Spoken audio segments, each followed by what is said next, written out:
Okay, well, it's the time, I think.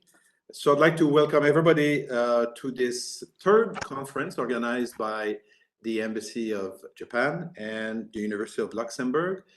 My name is Sylvain Saint-Amand. I'm the director of the Office of International Relations in Luxembourg, and I'll be your moderator today. Just before giving the floor to the ambassador of Japan, just a few things. The conference will last about 1 hour, and I would encourage everybody to post questions on the chat box. And at the end of the talk, I'll take your questions and have an exchange with Professor Hosoya. And so feel free to put your question as it comes, because sometimes you have an idea and then you forget. So I don't want to take too much time. So perhaps I'd like to ask the ambassador, Jiro Okuyama, I'm sorry, to say a few words. Mr. Ambassador, please. Well, thank you very much, Mr. Sylvain Saint-Amand, and ladies and gentlemen, good afternoon, European times. As the ambassador to the Grand Duchy of Luxembourg, I'm pleased to welcome Dr. Hosoya Yuichi, professor at Keio University, to be our guest speaker for a webinar co-hosted by the University of Luxembourg and the Embassy of Japan in Luxembourg. Today's lecture is titled Japan-EU Cooperation in the Indo-Pacific, a stronger partnership in an uncertain world. This theme is deeply related to the free and open Indo-Pacific strategy that the government of Japan is actively pursuing. Although the Indo-Pacific region is not right next door to Europe, this Indo-Pacific strategy remains an inclusive concept, open to cooperation with countries that share similar values and visions. Thus, the cooperation with European countries, including Luxembourg, offers a significant contribution in implementing the strategy, as Europe is one of Japan's most important partners. We share fundamental values and principles such as freedom, democracy, the rule of law, and human rights, which are all basic principles that foster the Indo-Pacific strategy. In this context, it is in the common interest of both Europe and Japan to combine efforts in order to maintain peace and stability in the Indo-Pacific region. Professor Hosoya is an international political scientist and a leading intellectual with deep insights on Japan's external relations and security strategy since the beginning of modern-day Japan. I hope that today's seminar will further develop our bilateral relations, but not only that, will contribute to a better understanding and perspective of the cooperation between Japan and the EU, and how the Indo-Pacific strategy interrelates with Luxembourg. Thank you very much, and let's enjoy the seminar.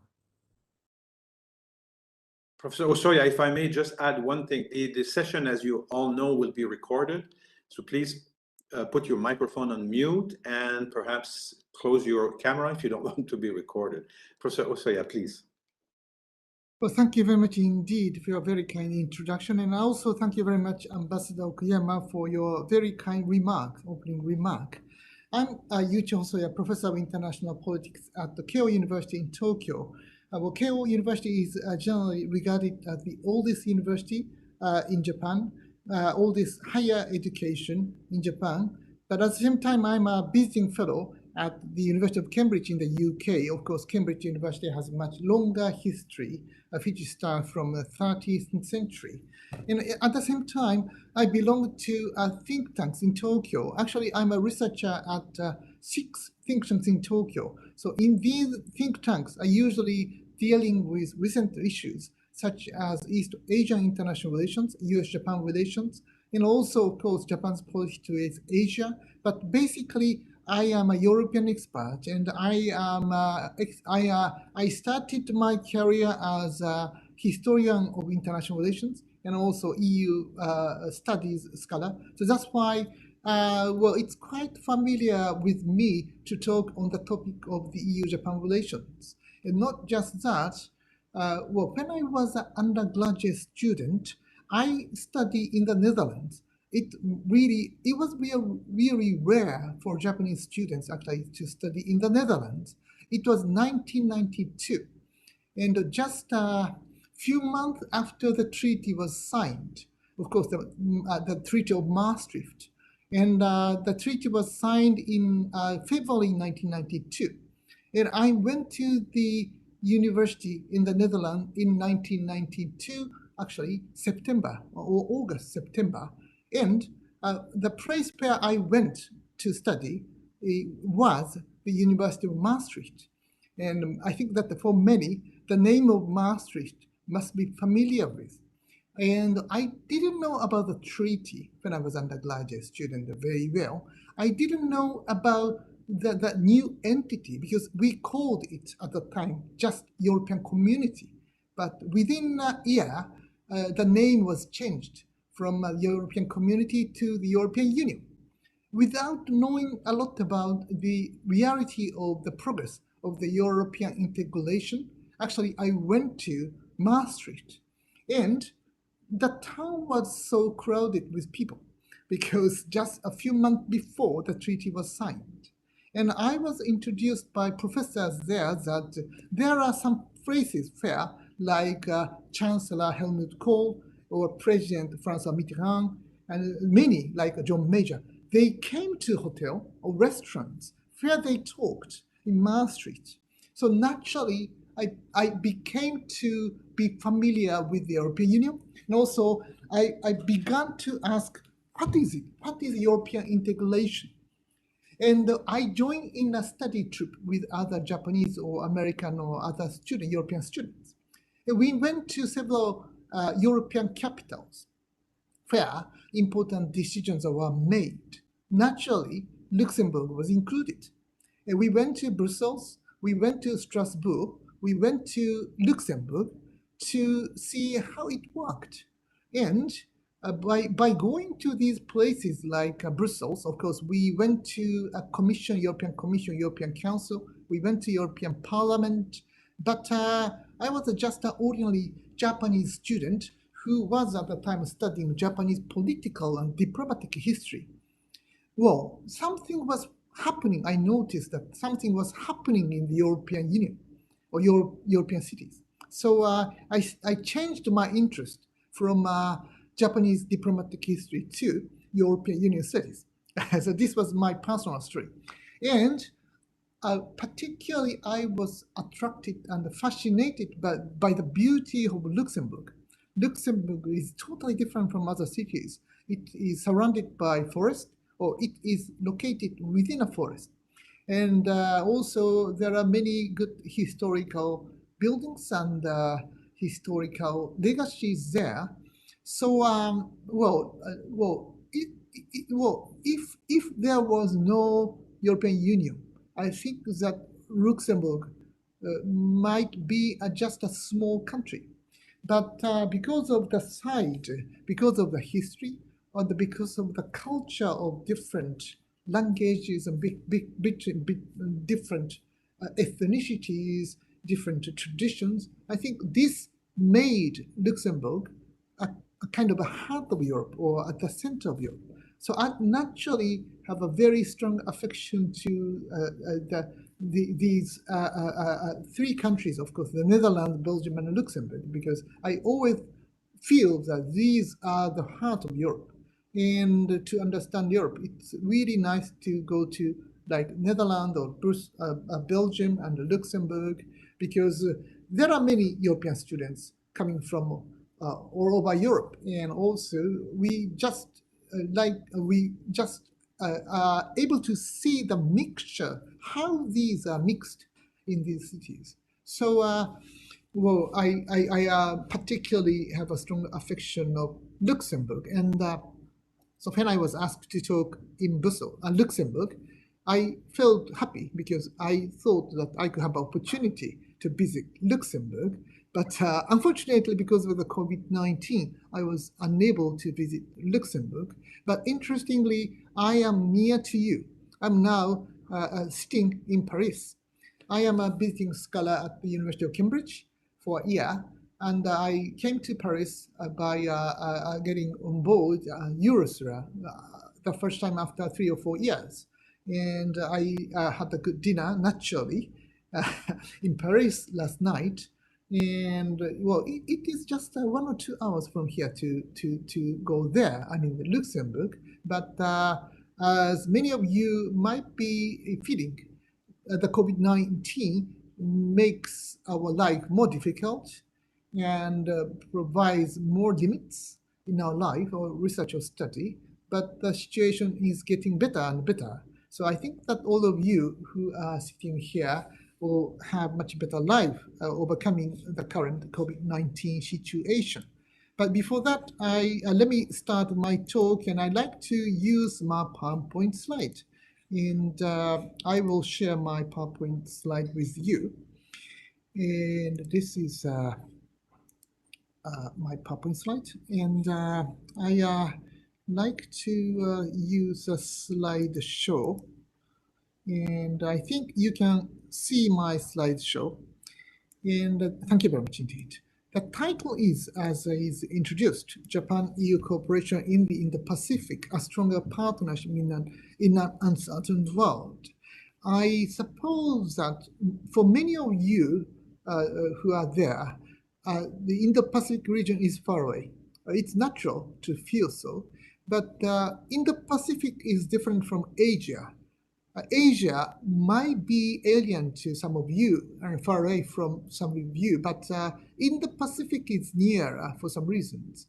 One reason is that Indo-Pacific region include Indian Ocean, and Europe is quite near from Indian Ocean because if you go across the Middle East, you can easily reach the Indo-Pacific Rim region. So Indian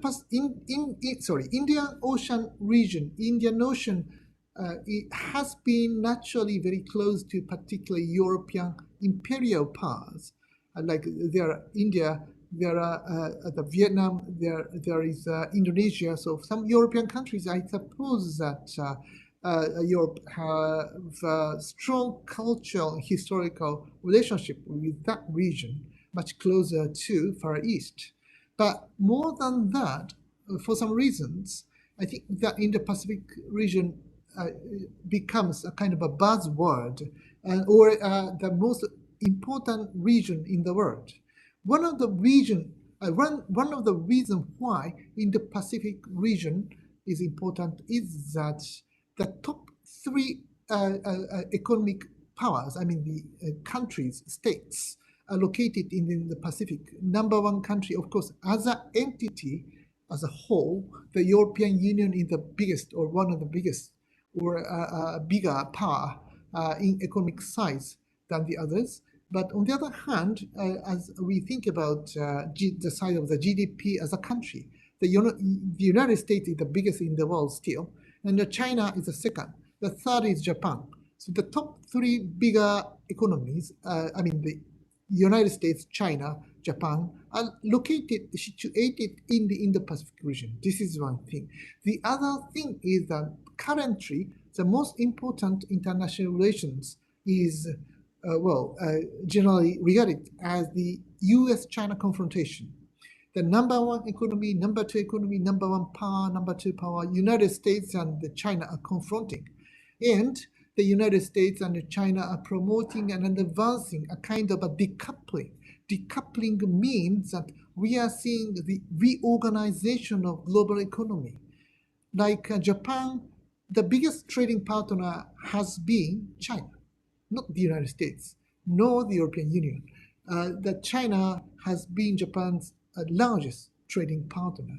But on the other hand, we have some difficulty in dealing with China's questions, like human rights issues in Xinjiang or Uyghur, or Hong Kong issue, that problem democratization, the problem of human rights issues, and some of the problem in the violation of intellectual property. Of course, China or Chinese government has been criticizing Western attitudes on these issues. But on the other hand, we cannot simply think about our economic relationship with China, we have to integrate our human rights interest, our international security interest, our political issues interest, such as democracy and the rule of law issues, with other economic interest issues. Previously, I think that the European Union was predominantly interested in its economic and trade relationship with China. And China has been EU's biggest trading partner. But on the other hand, recently, European Union is not just an economic entity. It's an entity of political, and it's a political entity, it's a social entity, it's international entity as well, and a security act as well. That's why, because of these dimensions, I feel that European Union needs to think the other dimensions when they promote their stronger relationship with China.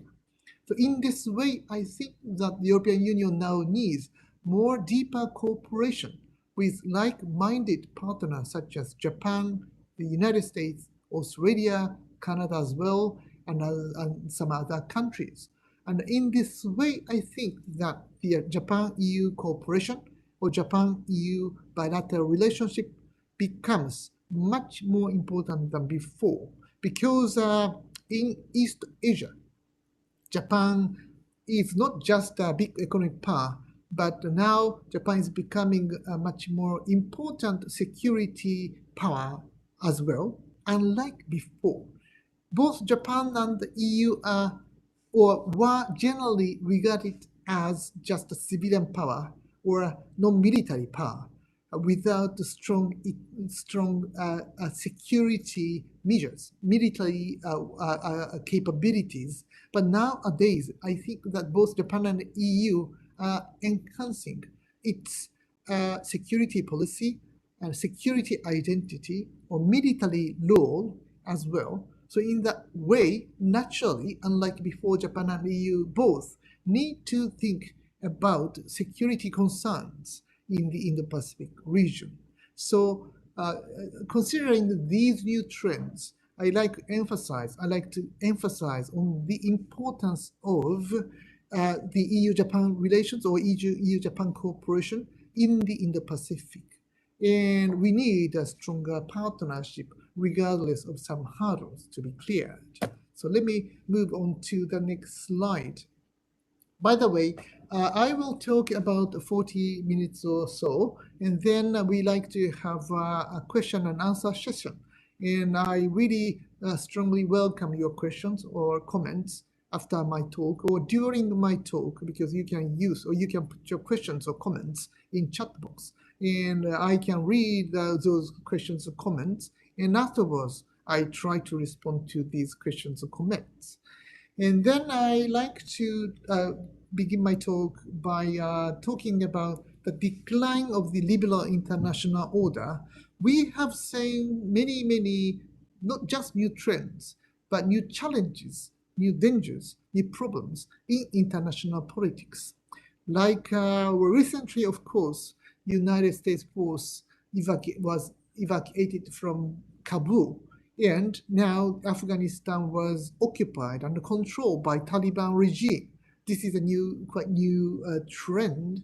And also, of course, the COVID-19 has been changing and transforming our life, not just our life, but the COVID-19 has been transforming international politics and the international economy or global economy as well. And one of the biggest change during the COVID-19 period, I think, is that this has been creating a kind of a realignment of global economy because of the travel restrictions and some of the restriction on the transfer of goods and some of the problem of our business exchange, culture exchange, and the political exchange as well. So the COVID-19 has been, in a way, accelerating more confrontations because there is now much less exchanges among ourselves. So naturally, there are more misunderstanding and there are more distrust.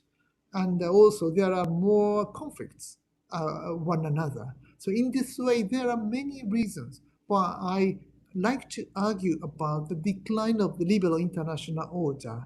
Liberal international order is an important concept which American political scientists actually have created. And one of the leading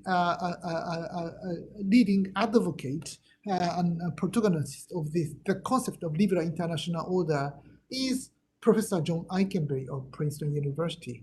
And Professor John Eikenberry wrote several important books about the liberal international order or the strength of the liberal international order. But he has been writing recently on the weakness and the decline of even the end of liberal international order. Until recently, he was quite confident in the continuity and the strength of liberal international order, but felt that he has slightly changed his idea. And actually, 10 years ago, I was a visiting scholar at Princeton University in the United States. And Professor John Eikenberry was actually my host, and he has been my friend since then. And I translated John Eikenberry's books into Japanese. And last year, just 1 year ago, I joined in a seminar with him, Professor John Eikenberry. And I asked him whether he was becoming a bit more optimistic about the future of liberal international order. And it seems that he didn't quite agree with my idea.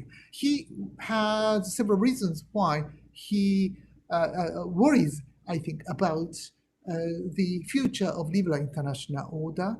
But I think that he has been playing a very important role not just in the United States, but all over the world in arguing and mentioning about the importance of the liberal international order. And he wrote in his article to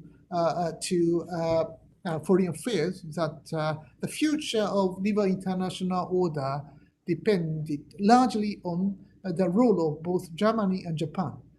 Because both in the United States and the UK, we can see some trends of populism, rise of populism at that time, because that was the time of the President Trump before the victory of Joe Biden. So there should be some reason that people doubted the future of liberal international order under the presidency of Donald Trump. But because he was not very much interested in the future of liberal international order, rather than that, he doubted it. And he actually was a bit critical to the concept of liberal international order. But at the same time, in the European Union as well, the UK was leaving the European Union. And it means that the future of the European Union at that time was doubted. Without the United Kingdom, further, the other European member states, EU member states, would be willing to leave the European Union. Of course, well, I think the reality is on the contrary to that. But we had several reasons why we doubted the future of liberal international order, because of the President Trump, because of the Brexit, because of the COVID-19, because of the increasing tension between the United States and China. That's why we had some legitimate reasons why we were doubtful about the future of the liberal international order. But on the other hand, the European Union and Japan are located in an exceptional place in defending the liberal international order. I would say that together with some other countries, particularly European Union and Japan, have been confident and resolute in defending the liberal international order. In this way, I think that the two parts, European Union and Japan, have had a very important role in defending the liberal international order. And I like to argue that for the first time after the end of the Second World War, Europe and Japan are facing a serious existential challenges which will critically damage their core values and institutional foundations. In many places in the world, the core values such as human rights, multilateralism, and peaceful measures to the solution to the solution of conflict, and also the other important core values as well, like human rights and the free trade and freedom of navigations. We are facing challenges to these core values. These core values actually or have been embedded in the United Nations Charter or the foundations of other international institutions. But these core values are challenged. And we have had natural understanding that democracy, human rights, liberalism, capitalism, these things continue. We had the natural understanding that we can maintain these core values or foundations, and also we naturally have had a natural assumption that these things continue. But I would say that for the first time after the end of the Second World War, we actually naturally have some doubts on these trends. Like last year in an opinion poll at the Forbes magazine in the United States, among American 20s and 30s, young generation Americans, responding to a question, which do you have more expectations between the capitalism and the socialism? A more younger generation Americans answer that they have more expectation in socialism, not capitalism. So more American younger generation people actually prefer socialism to capitalism. But we can see some new trends in other countries as well. Younger generation people naturally doubt that we have unlimited freedom, because like China particularly, we have surrounded by technologies, and these technologies actually are infiltrating into our ordinary life, like Google, Amazon's, big data, and so on. So, for many years, we have been in a natural situation that our life is limited or controlled by some of these technologies, or surveyed and watched by some of these technologies and these digital devices like smartphones and other personal computers and other tablets and devices. So in this way, we are under control. And authoritarian regimes such as China and Russia have been expanding their influence in the regions, including Eastern Europe, Central Asia, the Middle East, and Africa. And they are criticizing liberal values, like President Putin once said last year that liberalism is dead. I don't agree with him, but I naturally think that there are some reasons that people are beginning to doubt the future of liberalism, the future of capitalism, and future of our liberal international order. Recently, one of the leading activists in the United States, Ibrahim Kendi, said that capitalism is basically racist. So those who advocate capitalism are basically racists. So people are becoming much more hostile to our capitalist system. So in this way, there are some reasons that more people are doubting the future of capitalism, and not just capitalism. Together with capitalism, more people are doubting free trade and liberal international order, because they think that these are the resources of current divide, current gap, or current inequalities. Having seen this inequality, having seen the economic gap or some of the inequality and divide in the world, they are doubting the current international system. So in this way, I would like to argue that most countries now present their uncertainty and doubts on the future of liberal international order and liberal democracy as well. And as one political science in Germany wrote, we are seeing the rise of digital Leninism. Digital Leninism means that with digital devices, it becomes easier to create a very strong authoritarian regime. Like China, through its Belt and Road Initiative, are expanding and it's exporting some of the surveillance cameras.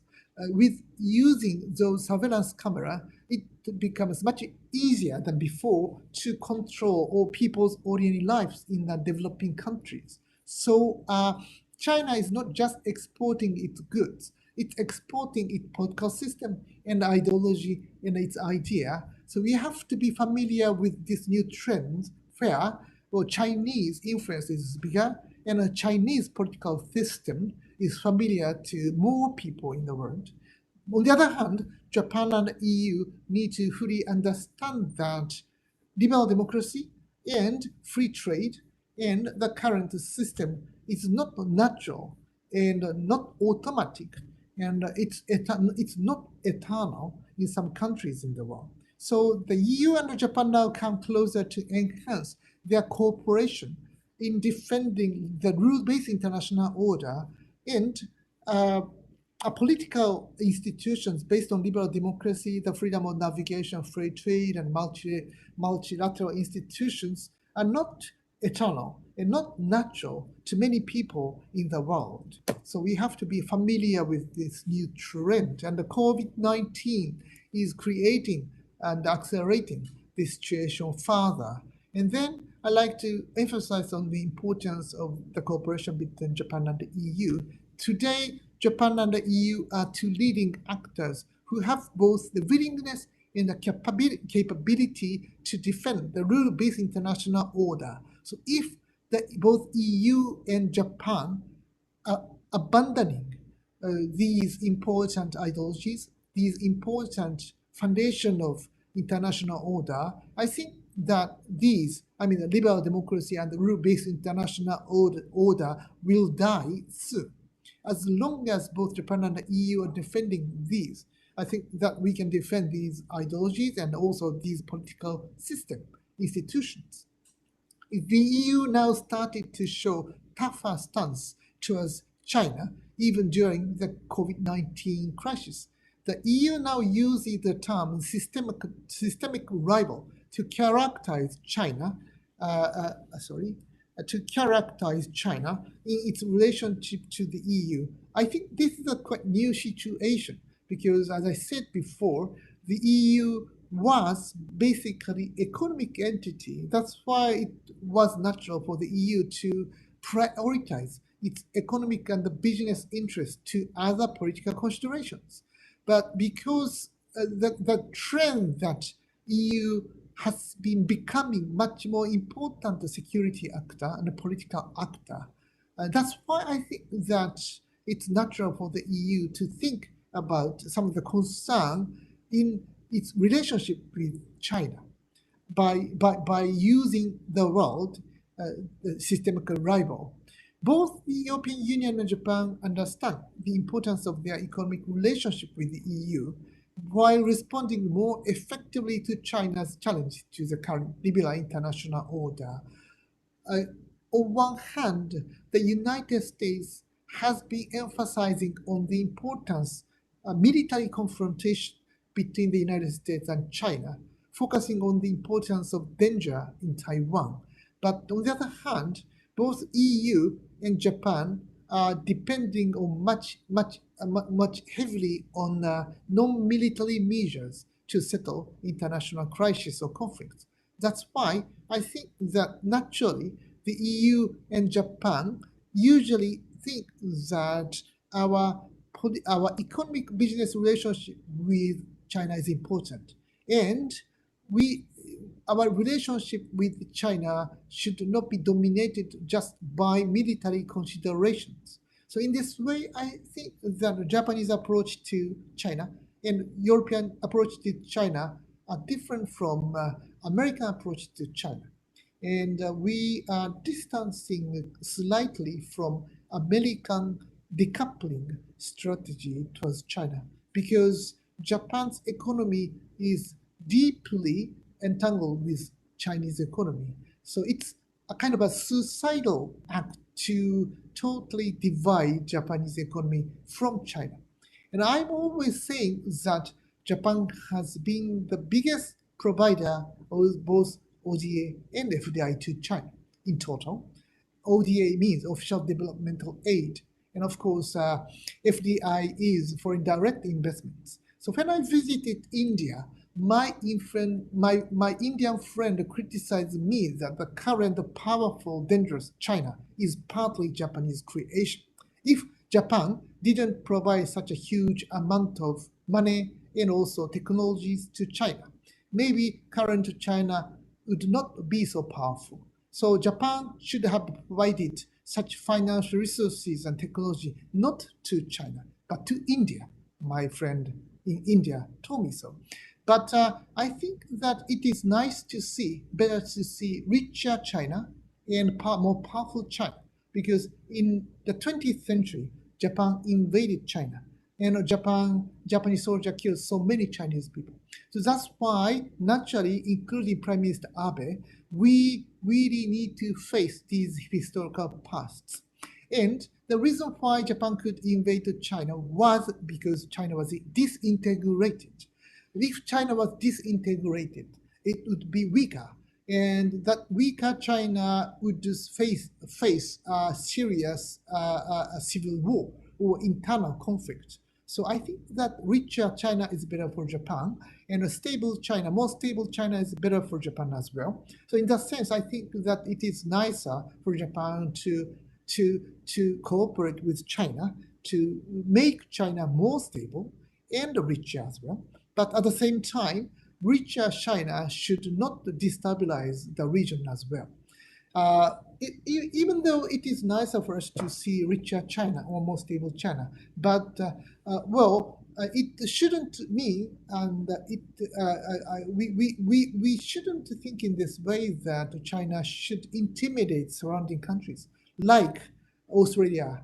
Last year, when Australian government decided to promote the investigation on the origin of the COVID-19 in China, China retaliated to Australia in many ways. So it was not a good thing to do in this way.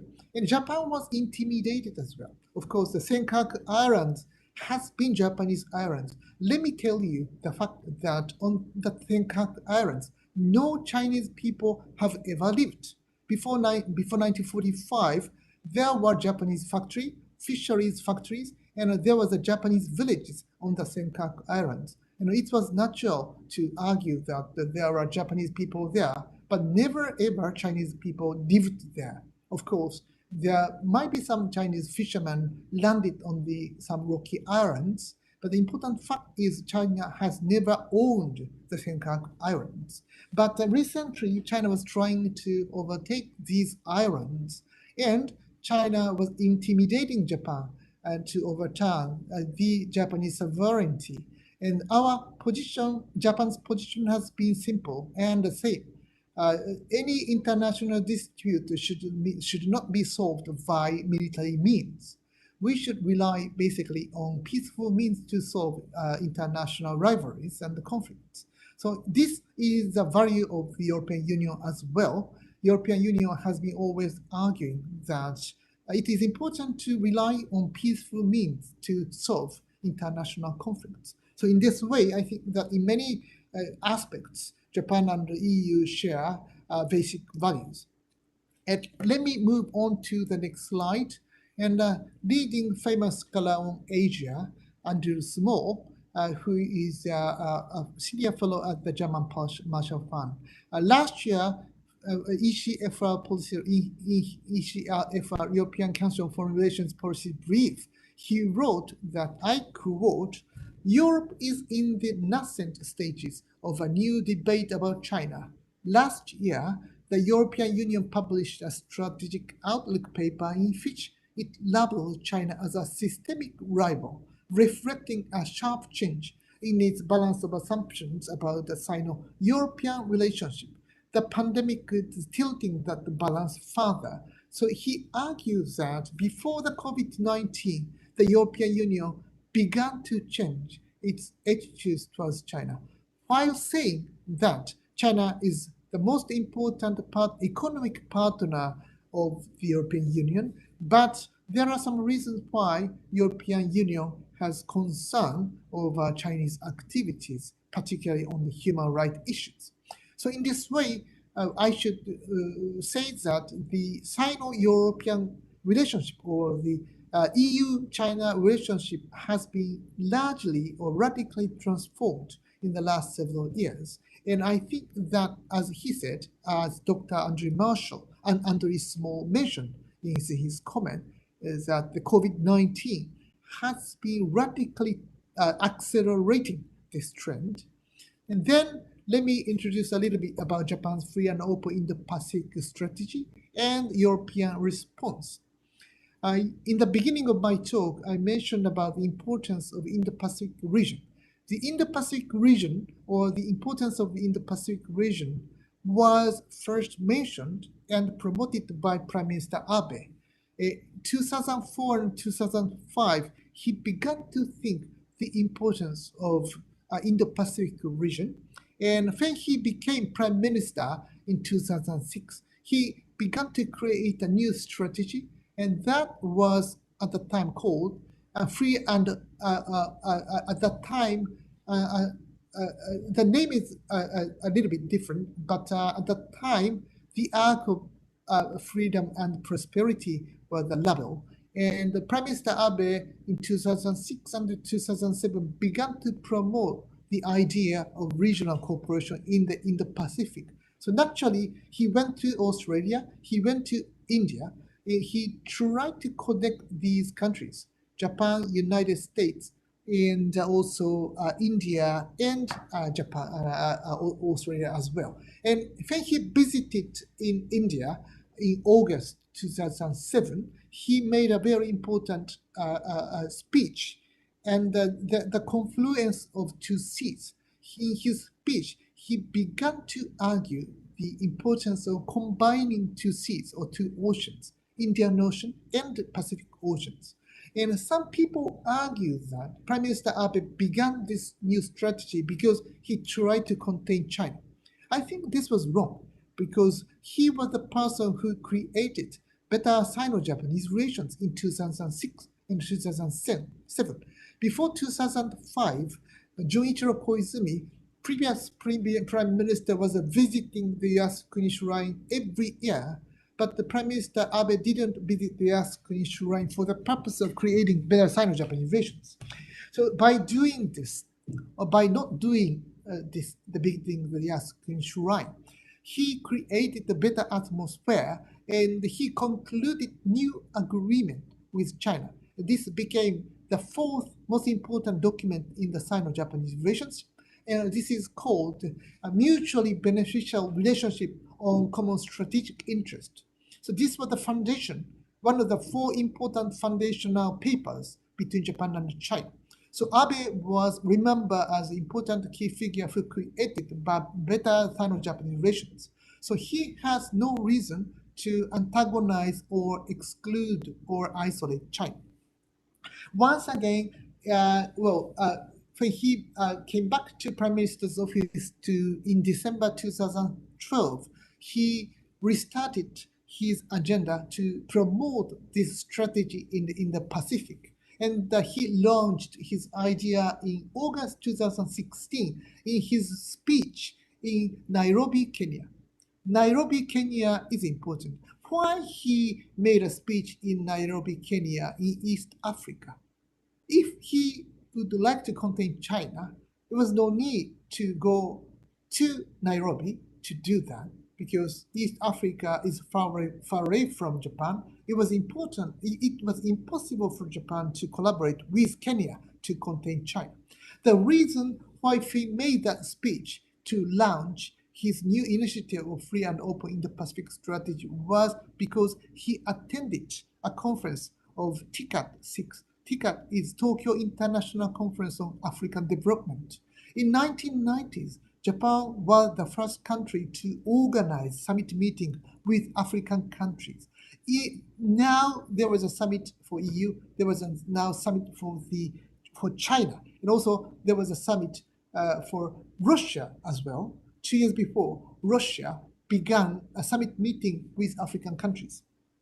So this was a new trend which was created in 1990s by Japanese government, TICAT.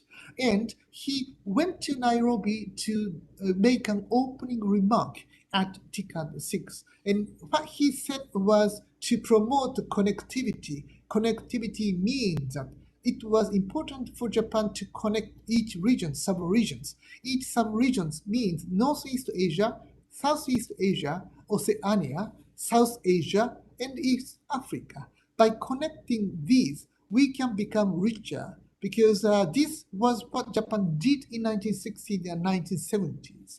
When Japan was experiencing slowing down of economic growth, Japan began to combine and integrate Southeast Asian market with Japanese market. And then afterwards, Japan integrated Chinese market with Japanese market. So this was what Japan has been doing by combining new markets, by expanding Japanese economic and business relationship, and Japan did it in East Asia. But one of the biggest problems for East Asia is economic decline in the future and also shrinking of population. Japan is now experiencing rapid shrinking of population. We are entering into aging society, but soon China and Korea will enter in the same trajectory, and the aging society in China and Korea will become much faster than the case in Japan. So because of the one-child policy of China. And as some of you might be familiar with or remember, in March this year, Chinese government actually modified and revised original statistics on populations. For the first time, they recorded slowing down and the decline of the population, but because of the impact, huge impact of that result, Chinese government actually revised the original statistics on population, which was made by one organization within China. So it tells us that the shrinking of the population in China is much faster, and one leading political scientist in the United States, Hal Brands, wrote in both Foreign Affairs magazine and Foreign Policy that one of the biggest of us for international community is not the power of China, but the decline of China. Rapid of decline of China will destabilize international system, he wrote. So we have to be preparing for the time when Chinese shrinking of the population and then the slowing down of Chinese economic growth will seriously affect our international system. So we have to prepare for that. So this means that in East Asia, all of the three leading economies, Japan, China, Korea, all of these three economies are facing serious population problem. So because of this, our financial resources in East Asia and our technologies, advanced technologies in East Asia should be connected with emerging markets, both in South Asia and East Africa. As I said, this was what we did, what Japan did in 1960s, 70s, 80s, 90s, by combining our market and economy and technologies with newly emerging markets in South Asia, Hong Kong, Taiwan, Korea, and China. So then in 1990s, we did it in African countries. And then we are now connecting these sub-regions. So naturally, EU's connectivity strategy, which was launched 2 years before, was initiated based upon the analogy of Japanese experience. So naturally, EU's Asian connectivity strategy is quite similar to Japanese connectivity strategy. So the two connectivity strategy, Japan's strategy and EU connectivity strategy, have many things in common. So maybe we can enhance our own strategies each other by cooperating further. And this is what is written in Japanese Ministry of Foreign Affairs website, but well, it's small characters, so I will skip this. And then I will explain a bit about the contents of 3 pillars of the free and open Indo-Pacific strategy. And I like to underline the importance of this strategy because this is for the first time that the Japanese diplomatic concept is actually accepted and basically supported all over the world. And the Japanese strategy of free and open Indo-Pacific strategy was mentioned by American president, American governments, and the EU institutions, and Australian, Canadian, and Southeast Asian governments as well. So it was initiated in 2016. After that, more and more countries, governments are using the phrase of free and open Indo-Pacific strategy. And for the first time this year, in the Quad Summit meeting of March this year, and also in a G7 Summit meeting this year in Cornwall, for the first time, both in Quad meeting and also Quad Summit meeting and the G7 Summit meeting, the word free and open Indo-Pacific was mentioned. So a Japanese initiative, diplomatic concept, is now widely used all over the world. But this was not the case in the beginning because Chinese government, Russian government, and ASEAN countries, these are hostile to these Japanese concepts. One of the reasons why these countries are hostile to this concept was that these countries, including India as well, India, ASEAN countries, and China and Russia, they thought that this is a strategy to contain China. So they cannot collaborate with the idea which is trying to contain China.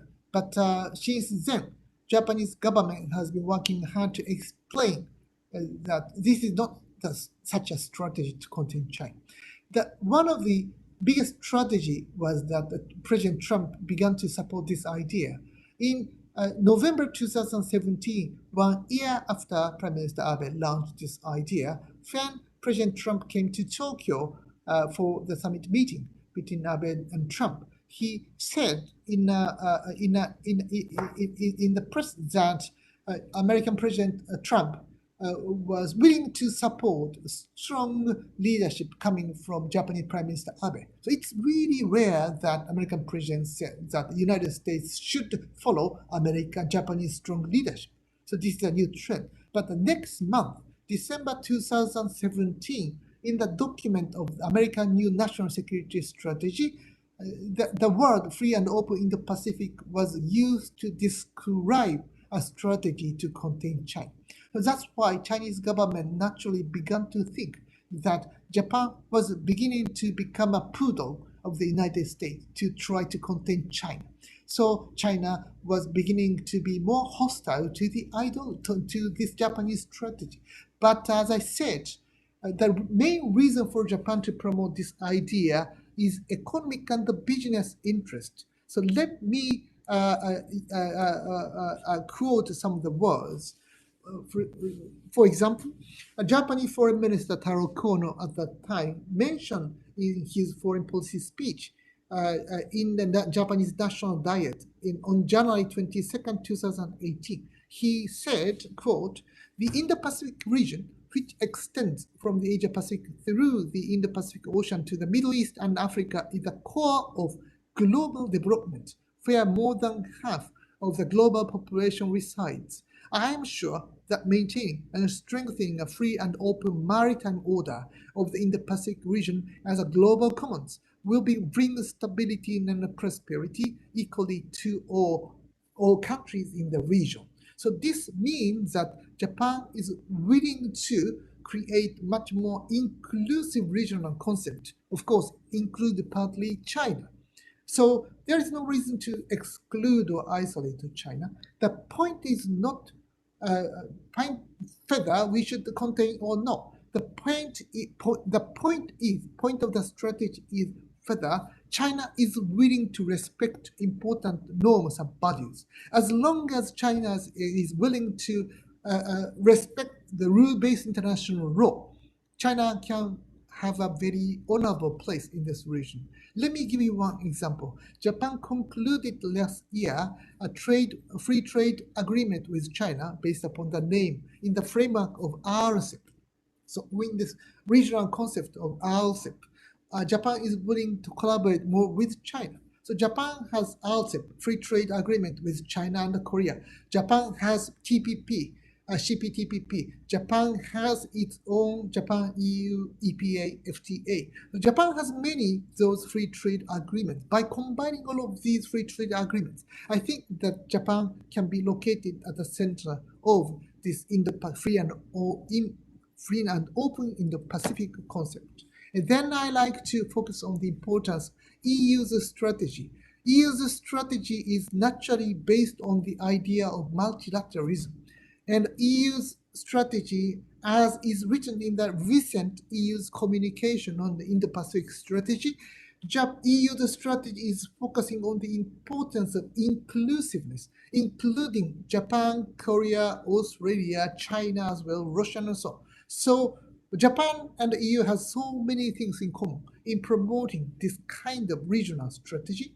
So in this sense, Motegi, Foreign Minister Motegi, mentioned in his speech at the EU's Foreign Affairs Council. This was the first time that Japanese Prime Minister or Foreign Minister attended EU's Foreign Affairs Council, EU's council, even though it is a virtual format. He mentioned, quote, Japan welcomes that as interest in the Indo-Pacific grows in Europe, Germany, and the Netherlands publish their respective guidelines on the Indo-Pacific following France, and that the EU has started discussions on the Indo-Pacific.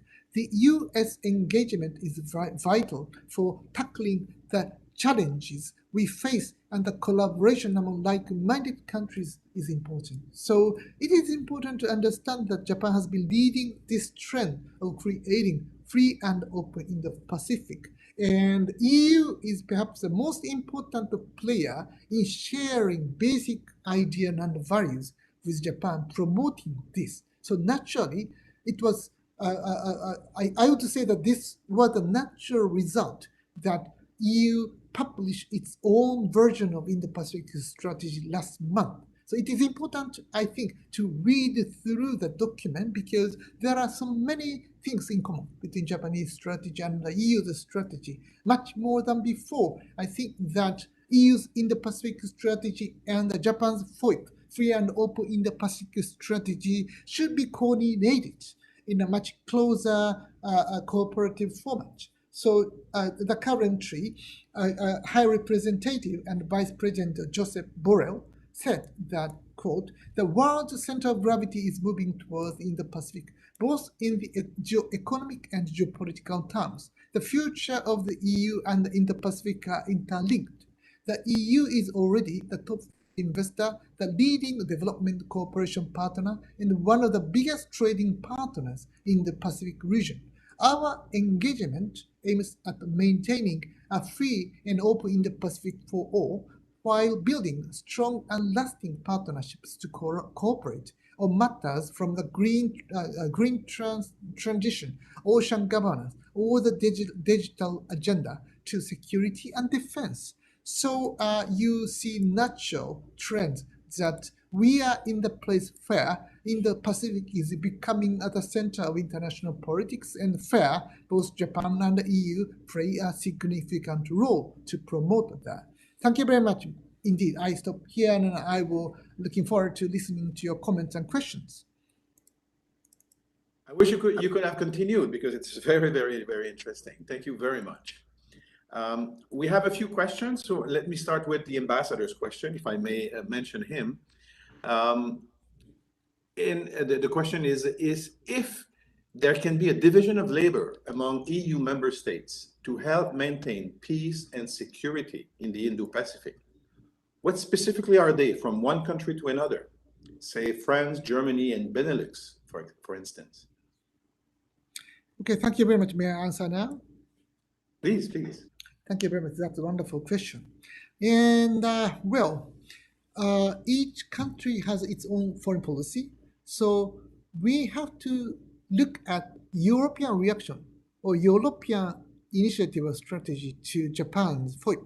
European reaction means both or European reactions or European strategy include both national and the EU's approach to that. EU has its own approach, and each member state has its own approach. So not just EU member states, but the UK as well. UK is a European country, and UK has its own Indo-Pacific tilt in its world in the document strategic paper. So France has its own strategy, and Germany has its own strategy, and EU has its own strategy. And it's a reality of the European Union where both EU and national governments have some interest. And the point is how Germany or France or Benelux have their own interests or strategies toward the Indo-Pacific. One of the things is that we are much more interconnected, and also we are much more integrated in the current world. We realize it in the COVID-19. You see that the spread of the COVID-19 is real and quite rapid. So you cannot prevent the spread of the COVID-19 in any way because people are moving and goods are moving. So in this way, you cannot be immune from this world, US-China confrontation, on the Chinese influence in the Indo-Pacific and so on. You are experiencing it in China's stronger influence in Eastern European countries. In Eastern European countries, Chinese influence is stronger, and some people there are thinking that maybe they should doubt some of the norms of the European Union by considering that China's model of authoritarian regime have many advantages, like in containing COVID-19 or by promoting economic growth. So one of the things is that you need to coordinate differences among yourself within the European Union, and then each national government should have its own strategy toward the Indo-Pacific, because Indo-Pacific is not far away. We are living in the digitalized world where Chinese influence is quite real and here, so existential.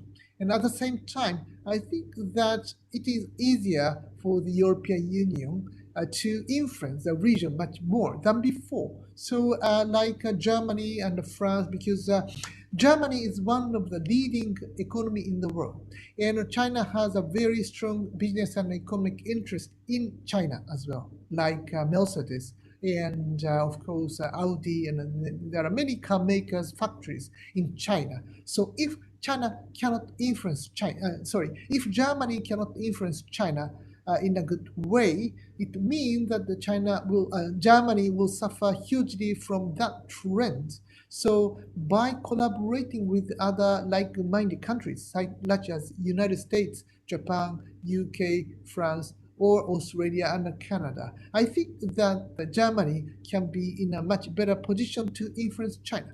Without cooperation, you can see the example of Australia. Australia is intimidated by China. If Australian government, as I mentioned the importance of inspection within China. So for the purpose of not being intimidated in this way by China, I think that collaboration among like-minded countries is important. So in that way, like Belgium and Netherlands and Luxembourg, all of these countries must know what's happening in Asia and what's happening in the Pacific region. And they should think about what is the best way for you to influence the future of Indo-Pacific, because Indo-Pacific will be the center and is the center of global politics. And as long as EU is a global player, I think that it is necessary for both the EU and the member state to think in this way, to think strategically to influence the future direction of the Indo-Pacific region. So this is my answer to Ambassador. Thank you very much. Thank you. Another question is about the new foreign policy of the administration of Japan. And we would like to know, how do you evaluate it? Do you expect any change in the free and open Indo-Pacific strategy and the policy towards the region with the new government? First of all, Foreign Minister Kishida has been previously Foreign Minister and Prime Minister Shinzo Abe's Prime Minister Kishida was probably previously Foreign Minister in Abe's administration for 5 years. It means that he was responsible person to create and promote that strategy. So it was natural to assume that Prime Minister Kishida would continue the current foreign policy based upon the free and open Indo-Pacific. One of the important points is that President Joe Biden agreed with this idea. Last year around this time, it was a rumor that in the United States, President-elect Joe Biden disliked the idea of free and open in the Pacific because he misunderstood that this concept was created not by Japanese Prime Minister Abe, but by President Trump. So we expected that the newly elected President Biden would oppose any concepts which President Trump created. But I think that some of the Asian experts within American administration and policy community, together with some of the Japanese officials, they worked very hard to try to modify Biden's misunderstanding that that concept was not created by Trump, but this concept was created by Shinzo Abe, actually. So Joe Biden actually didn't dislike Shinzo Abe. That's why it was natural that he changed his idea. Particularly, Joe Biden liked Yoshihide Suga, Prime Minister of Japan at that time. And for the first time, when Prime Minister Yoshihide Suga called newly elected President Joe Biden in 26 or 28 January this year, the beginning of this year, before Prime Minister Suga mentioned about that, Joe Biden mentioned to Prime Minister Suga that President Biden is willing to support Japanese initiative of free and open in the Pacific. Of course, naturally, Prime Minister Suga was very happy to hear that. So there was no way for Prime Minister Kishida to oppose this trend. This was the Japanese creation, and the American president is supporting this concept. And Prime Minister Kishida was in the position to create the original concept of free and open in the Pacific. So that's why we will continue to see the trend. But there should be some changes. One of the changes should be that the new foreign minister, Hayashi Yoshimasa, I personally met several times with Hayashi-san and Kishida-san and Suga-san, all of them.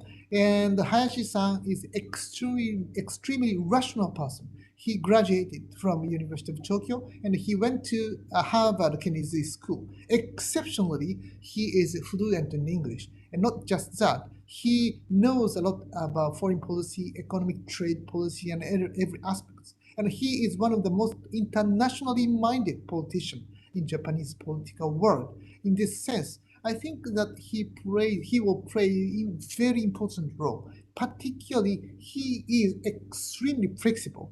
Flexible in the sense that he has many friends, not just in the United States, but also in Europe and China and Korea as well. So I believe that he can create a much better relationship with China, particularly as he has many friends in the United States.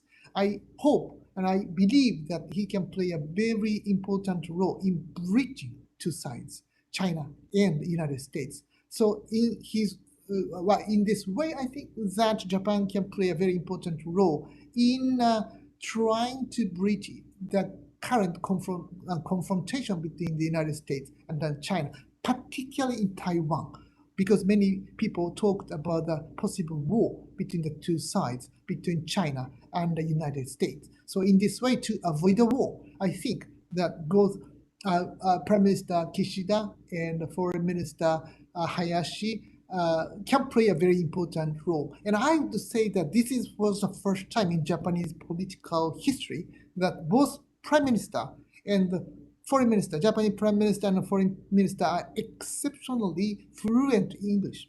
They can talk directly with foreign leaders. So this can help them in playing a larger role in promoting Japanese diplomatic initiatives. Thank you very much. Two questions coming from YouTube, and I put them together because it's both about the signed free trade treaty.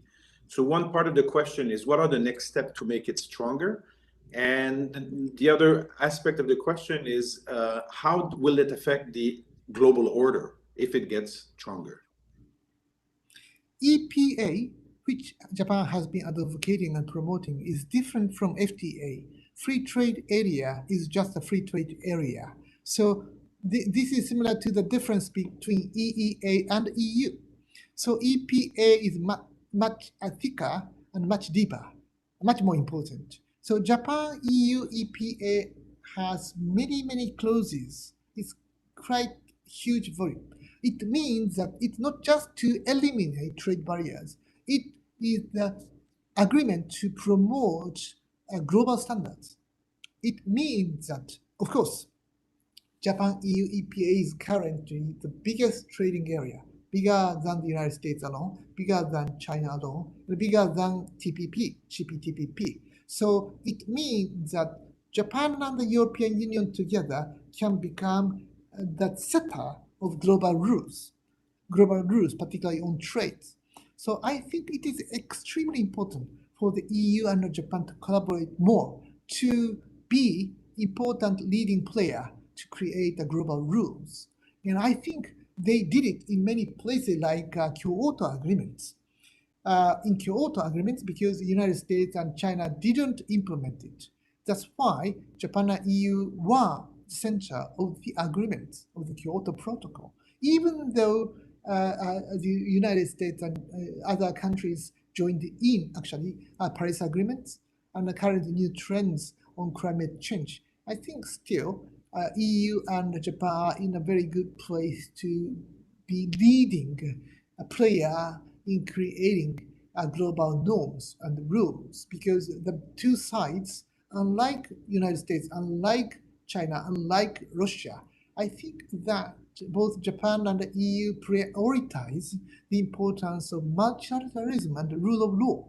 So in this way, I think that it would be natural to think that the two sides, EU and Japan, can become a very important player to promote that.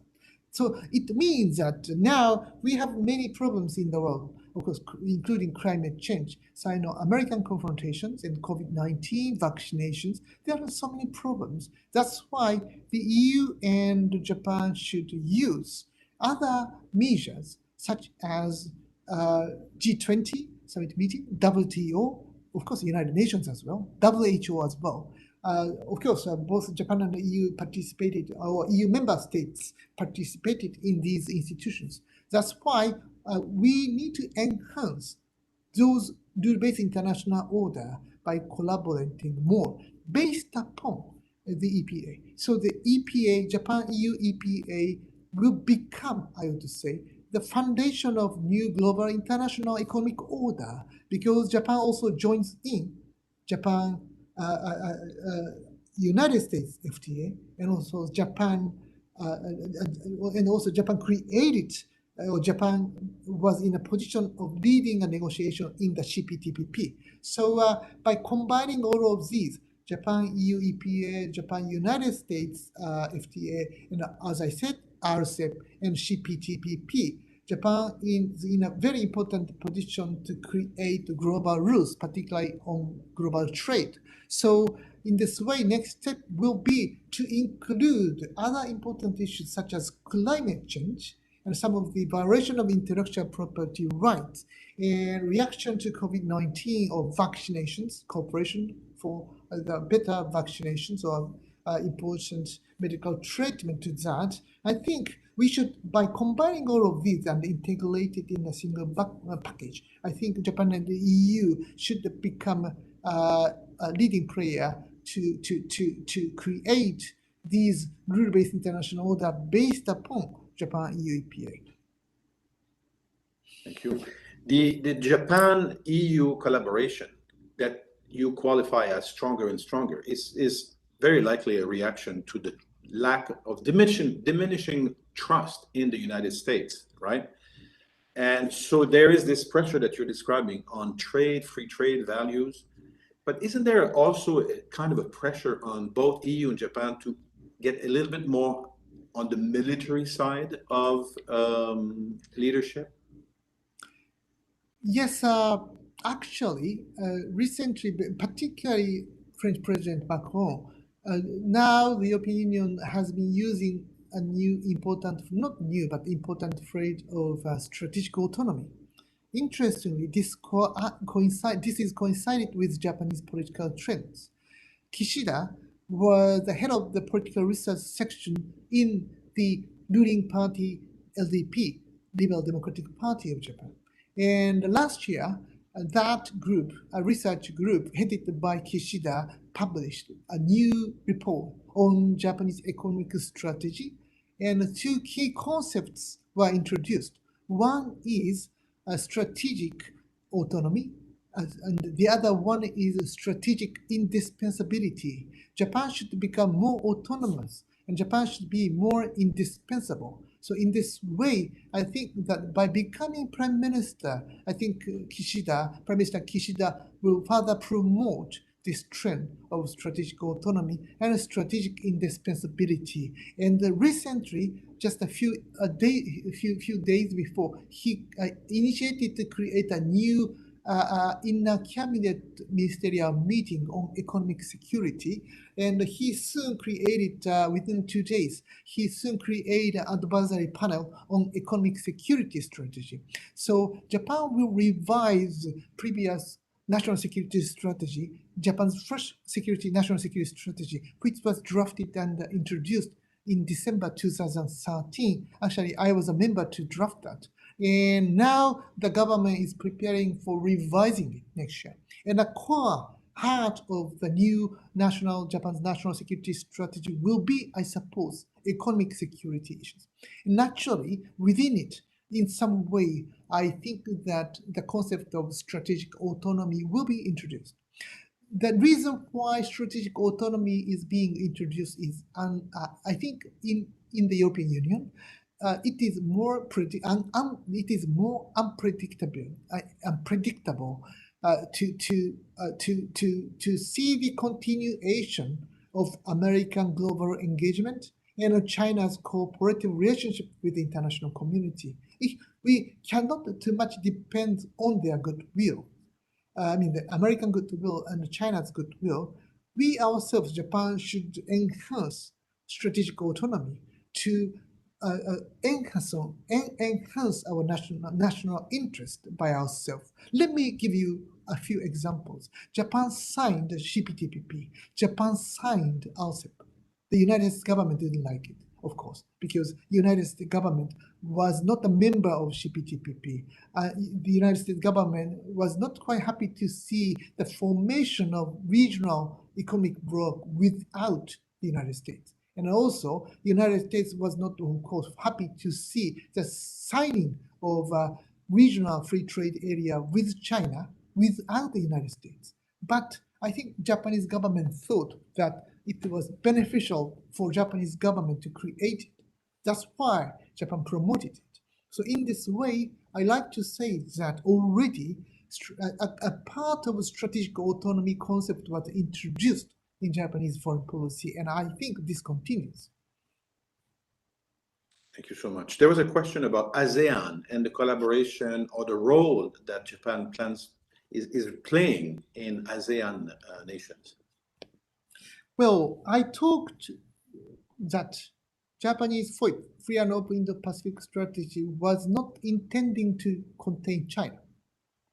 Prime Minister Abe was generally regarded right-wing nationalist who was quite hostile to China.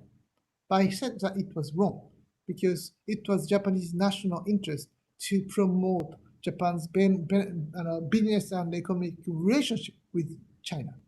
So in this way, Abe did it. But further than that, one of the reasons why Japan wasn't and couldn't containing China is that ASEAN country actually didn't like it. And the Japanese Asian policy, the center of Japanese Asian policy has been ASEAN centrality. Any regional cooperation should have ASEAN centrality at the core. The reason why Japan has been helping and assisting the ASEAN centrality is that if ASEAN initiate regional cooperation, Japan, United States, Korea, India, China, all of these countries can join. But if China initiates, maybe United States would be unwilling to join. If China initiates, maybe some countries would have some concern over that. In this way, ASEAN centrality is important. This is one thing. And further than that, any regional cooperation concept which ASEAN is hostile to cannot be successful. In this way, ASEAN countries does not like to see that the Japanese initiative is rejected and disliked by Chinese government. That's why Sino-Japanese rapprochement was necessary to promote Japan's free and open Indo-Pacific strategy. By promoting Sino-Japanese rapprochement, I think that ASEAN can become much more friendly to Japanese initiative. I think this is the general trend, and this is the reason why the Japanese government has been so much depending on ASEAN's goodwill and cooperation coming from the ASEAN. Thank you. You mentioned also the importance for the EU-Japan partnership to invest in the regions, a little bit perhaps as a counterweight to the Belt and Road strategy of China. Do you think that in the future, both will compete on big projects, hydroelectric dam, an airport, or something like that? And where will that lead? I mean, perhaps that some countries will be in a very good position to play one against the other. Actually, China's Belt and Road Initiative is something similar to German hegemony. If Germany within the European Union likes to lead from the top or from the front, some smaller country might feel anxiety about German domination. So any regional cooperation should be basically initiated by smaller countries. So this is similar in Asia as well. If America initiates, maybe, as I said, China has some doubts. So in this way, I think that it is really important to respect the role of smaller powers. And in this way, Belt and Road Initiative has some role to play. But if China leads, this can become a tool for China to intimidate smaller countries, and China did it. So such initiative, Belt and Road Initiative should not be used as a weapon to intimidate smaller powers. So that's why China is rethinking the value of Belt and Road Initiative. One of the most important aspects of the recent President Xi Jinping's statement in China's Communist Party was that Xi Jinping didn't emphasize on the role of Belt and Road Initiative. Several years before, one of the focus was BRI, but this time, Xi Jinping hardly mentioned about the importance of Belt and Road Initiative. I suppose, I'm not the China expert, but I suppose that this is largely because there are much more hostile attitudes of international community to China's recent moves. It's often the case that China changed the name. China will continue the same behavior, but because of the bad reputation of some of the activities of Belt and Road Initiative, that's why I suppose China abandoned using the phrase. Maybe China would invent new phrase to describe Chinese activities, but one of the most important things for China is to learn from Germany in respecting the role and the will of smaller powers. Thank you very much. You have not mentioned so much, you have not talked so much about Russia and its role in the Indo-Pacific, in opposition or in collaboration with Japan-EU partnership. Could you say a few words on that? Yes, exactly. Well, this is an important point I just like to add upon. 3 years before, I attended a Valdai conference in Sochi, and I actually asked one question to President Putin about Russia's role in the Indo-Pacific. I encouraged him for Russia to play a larger role in the Pacific, because I told him that Russia is a big power, and any big power should have its own Indo-Pacific strategy. Without having an Indo-Pacific strategy, Russia cannot play an important role in the region, and that's why I recommend him to create Russian version of Indo-Pacific strategy. And as far as I know, for the first time, he didn't deny Russian Indo-Pacific strategy. He answered to my question that as long as China was not opposing to that new cooperation in the Indo-Pacific, Russia has no reason to oppose it. So it is important to understand that Russia has been extremely careful about China's role there. As long as China is not opposing to the idea. And I mentioned that Japanese FOIP strategy is based upon Sino-Japanese better relationship or rapprochement. That's why China should have no particular reason to oppose it. But since 2018 or 2019, in the last 2 or 3 years, we have seen American hostile attitudes to China. That's why Chinese government has becoming more and more hostile to American and Japanese initiative in the region. So we are seeing much more zero-sum game in the region. So it will be natural for both Chinese government and Russian government to be more hostile to American or Chinese initiative, American or Japanese initiatives. So I think that Russia has shown already its own strong interest in the region by promoting and advancing economic development in Vladivostok or other region in the Pacific, because these regions can bring a greater economic prosperity to Russia. So I frequently visited Russia to meet with experts and some government officials, and I felt that unlike before, more and more Asian, and 3 years before, it was for the first time that the Valdai Conference was focusing on the East. Previously, Valdai Conference was focusing on the West. I mean, its relationship with the United States and its relationship with the European Union. But for the first time, I suppose, the Valdai Conference with President Putin was emphasizing on the importance of East.